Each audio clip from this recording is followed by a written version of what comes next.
DK Dinesh Karthik ఎంత విధ్వంసకరమైన batsmen అందరికీ తెలిసిందే. స్పెషల్లీ మన ఐపీఎల్లో లాస్ట్ 2-3 సీజన్లో మాత్రం పిచ్చగా అదరగొడుతున్నాడు. అండ్ ఆర్సీబీకి ఒక పెద్ద గట్టి బ్యాక్ బోన్గా నిలుస్తున్నాడు ఇప్పుడు. కానీ మొన్న జరిగిన ఆర్సీబీ వర్సెస్ డీసీ మ్యాచ్లో దినేష్ కార్తిక్ ఒక చెత్త రికార్డు సొంతం చేసుకున్నాడు. అండ్ దాంట్లో టాప్ ఉన్నాడు. తను జస్ట్ 2 బాల్స్లో డక్అవుట్ అయ్యాడు.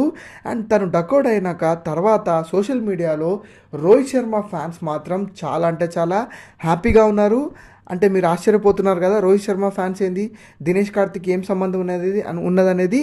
సో ఇప్పుడు చెప్తాను వినండి ఫ్రెండ్స్. ఇప్పటి వరకు ఈ రికార్డ్ రోహిత్ శర్మ మీదే ఉండే. ఐపీఎల్లో మోస్ట్ డక్స్ ఎవరి మీద ఉంది అనేది అది రోహిత్ శర్మ మీద ఉండే. 17 డక్స్ తను అవుట్ అయ్యాడు. అసలు స్కోర్ చేయకుండానే 17 టైమ్స్ తను వెనుదిరిగాడు. అండ్ ఇది రికార్డ్ సర్పాస్ చేసింది దినేష్ కార్తిక్. ఇప్పుడు దినేష్ కార్తిక్ కౌంట్ వచ్చేసి 18 టైమ్స్. సో తను ఐపీఎల్ మొత్తంలో 18 టైమ్స్ డక్అవుట్ అయ్యాడు. అండ్ ఫ్యాన్స్ మాత్రం మస్తు హ్యాపీ ఉన్నారు, రోహిత్ శర్మ ఫ్యాన్స్ మాత్రం. అండ్ ఇది సోషల్ మీడియాలో తెగ వైరల్ అవుతుంది ఫ్రెండ్స్.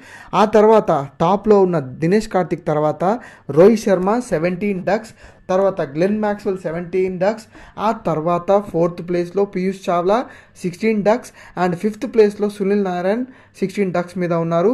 ఇది చాలా చెత్త రికార్డ్. ఈ రికార్డ్ మీకు ఎంత ఇంట్రెస్టింగ్ అనిపిస్తుందో కామెంట్లో తెలియజేయండి ఫ్రెండ్స్.